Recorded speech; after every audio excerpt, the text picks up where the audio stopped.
we're having this other nice question that is 2 times 1 plus 6 times 6 equals to. Now you're going to use a principle of BODMAS. Power, exponent, division, multiplication, addition, and subtraction. Okay, let's start then with power.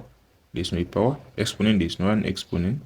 With division, there's not a division. Multiplication, this multiplication is 6 times 6. And 6 times 6 is a 36. And 2 times 1 is a 2. Hence, you are going to have 36 plus 2. And this is equal to what? 38. That's the answer to this question. Therefore, having 2 times 1 plus 6 times 6.